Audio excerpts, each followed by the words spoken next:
Good evening, everyone. It is just about 6:20 p.m. on the West Coast, and it's Monday. I'm glad that Monday is over. I'm sure everyone else is glad that Monday is over if you start your work week on Monday. I was just thinking about a comparison review process that has been nagging at me for months. Before we get to that, but I wanted to talk about, which dovetails into the comparison here. I wanted to talk about some of the audiophile stuff, claims that are made, and accusations and vitriolic arguments between positions, between camps of various ideologies. And one of the things that I came across while I was doing the research and trying to find IEMs, as I had noted in the last couple of videos about getting an IEM in-ear monitor review process going, I ran across something from Massdrop, and that is the Arist Audio R2R DAC, which is currently available for pre-order and shipping the end of August, which is, as you know, we're almost at the end of June. We're more than halfway through June, and we're halfway through June. We're not more than halfway. We're halfway through June, and it's available in a couple of months. Now, what is Arist Audio? Arist Audio is a high-end audiophile manufacturer. They don't manufacture audiophiles, but they cater to audiophiles. A couple years ago, what they did was they created or partnered with Massdrop and released the Heron 5 amplifier. Just an amplifier, not a DAC. Now, the Heron 5 was being sold through Arist Audio's website for about $2,000. And somehow, Massdrop was able to get their hands on several of the production of the Heron 5 and sell it for, I think, between $500 and $700, something like that. I can't really find the price anymore because once that drop ends, you can't find those types of details on Massdrop. And people gobbled it up. There weren't very many to get, and they got them. Subsequent to getting them, listening to them, people cooled down a little bit. People realized, oh, this Heron amplifier is not the end-all, be-all. And they started nitpicking things here and there, and they started making excuses. Oh, the reason it does this X thing, the reason I'm not hearing what I thought I would hear is because of X issue. Or they just came out and said, this is not what I thought it would be, and it was not properly advertised. One of the two. I say this because the Arist Audio R2R DAC is now back. It was sold a little while ago, and it ran out, and I was perusing, and I ran into this, and I thought, an R2R DAC. Now, R2R DACs, they use different circuitry, and I have to applaud Massdrop for making this page understandable. This is one of the few times that Massdrop actually just gets into explaining what a thing does, and they do a great job. I doubt it's a person from Massdrop who wrote this out. It's probably somebody who engineered this or helped engineer it, who provided all this information. And when you get past the first paragraph of mumbo jumbo and you really get into what R2R does, you kind of get an understanding. Whether or not it actually does what they claim it does is a very separate issue, as with every claim that's made for any product.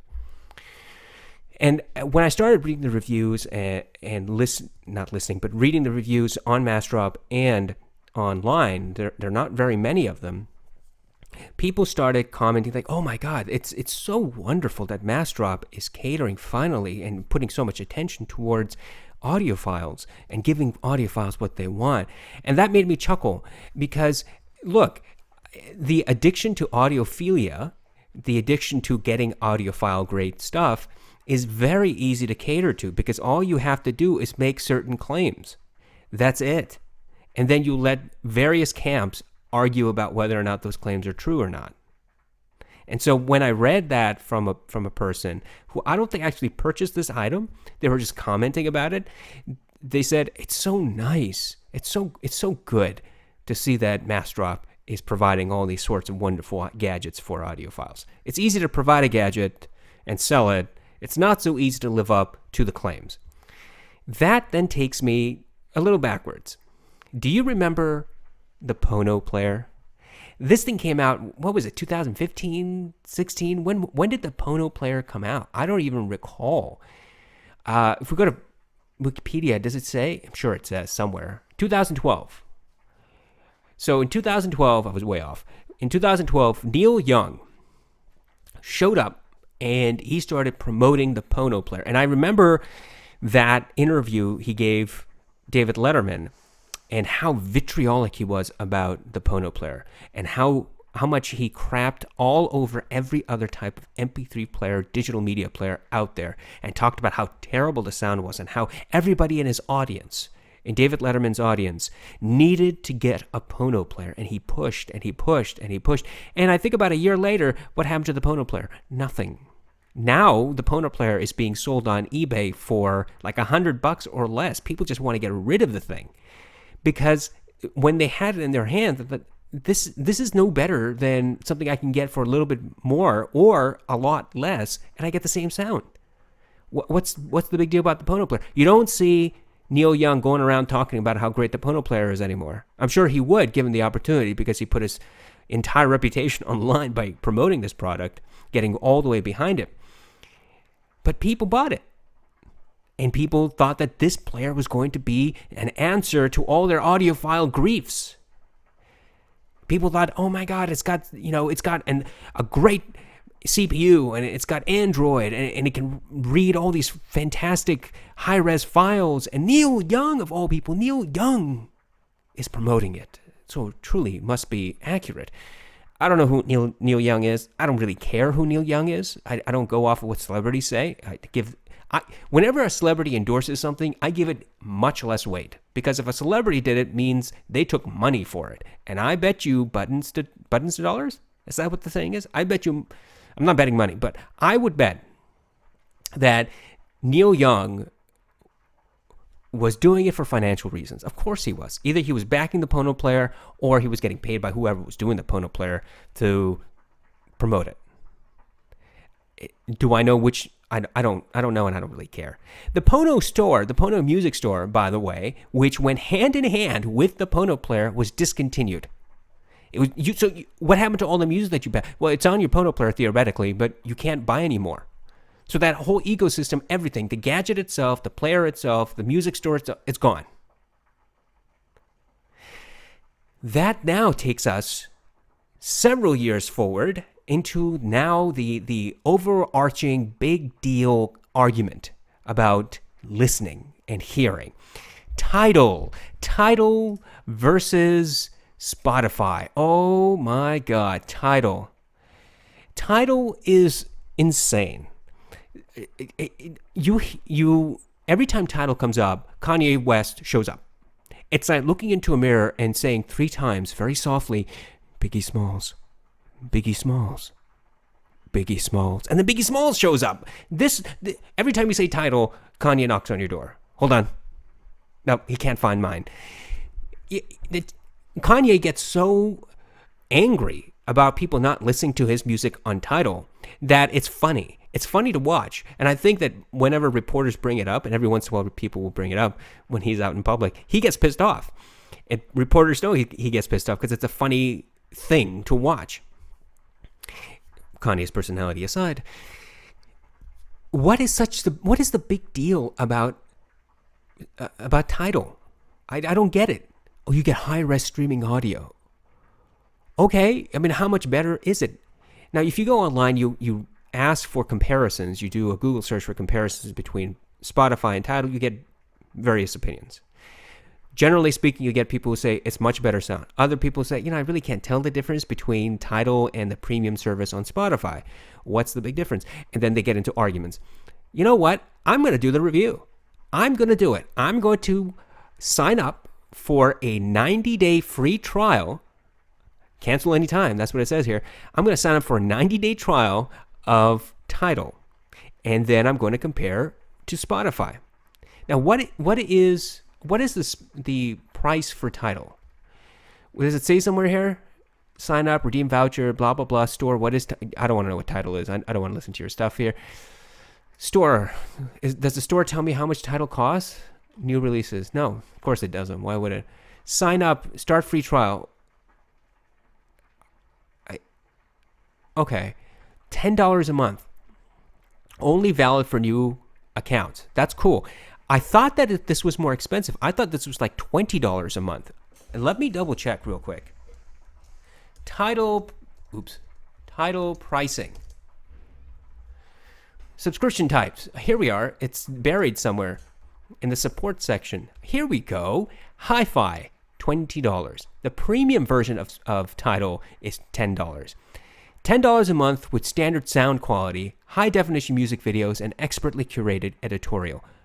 I don't care about editorials. Why would I care about that? High-definition music videos. Look, man, I don't have time to look at a music video. I want to play the music and go on my walk or my run or just do my work.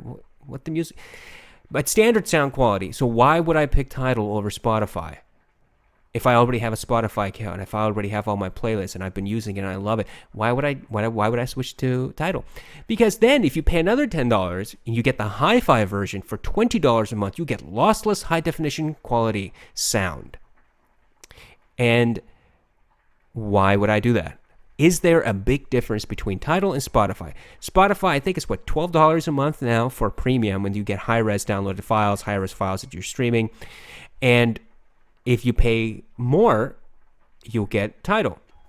If it turns out that Tidal is in fact better, it sounds better, and they do have a deep catalog of music that compares with the catalog music that Spotify has, then I'll say maybe it might be worth it paying another $10 a month. That's 2 cups of coffees that you don't buy at Spotify per month. That's what Spotify. No, you don't buy coffee at Spotify. I was thinking Starbucks.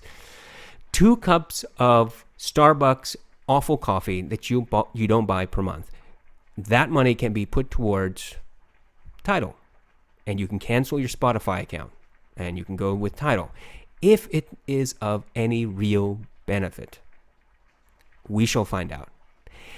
What do you think? Do you think there's going to be a big difference between Tidal and Spotify? Do you think that I will be able to, I have all sorts of stuff I have access to now, there's no excuse. If Tidal does not handily win versus Spotify, using all the equipment that I have, all the instruments that are to my access, to my accessibility. That was really poorly worded, pardon me. That is within my control to use. Then Tidal is yet another audiophile snake oil. And we will find out. We'll find out together. And we will see whether Tidal and Kanye are right or whether Spotify and the rest of the reasonable human race is correct. Yes, and I have just separated Kanye from the rest of society. That's how Kanye wants to live. That's okay. He'll probably appreciate that. Him and some other individuals who will go nameless. Trump. Okay, so that's going to happen soon. I'm just going to sign up for this either today or tomorrow, and I'm going to start listening to it, and then we're gonna have a little bit of fun, and then I'm going to cancel if it doesn't work out. I'm not going to wait 90 days. You'll find out immediately whether or not the music files are better. This is not something that requires me to listen for 30 days. It's either going to be better or it ain't going to be better. Or here's a third option: just get the FLAC file. You can buy FLAC files now on Bandcamp. And you get to name your price a lot of times. Otherwise, they're very competitively priced. You can buy a whole album for like $8, $9, $10, $12. That's not bad at all. You get high-res files immediately downloaded to you. Shoot, that's great. So, we will check. We will see. We will compare. Thank you so much, everyone. This is a short video, 15 minutes. I'm trying to keep this short. Have a wonderful evening on Monday. Tomorrow is Tuesday. It's going to get better from there. Friday will be here before you know it. And remember, just a note of warning. Do not, under any circumstances, stand in front of your mirror tonight and say, Kanye West, Kanye West, Kanye West. Because he may show up and tell you how you're listening to your music improperly. Have a wonderful night, everyone. Thank you so much.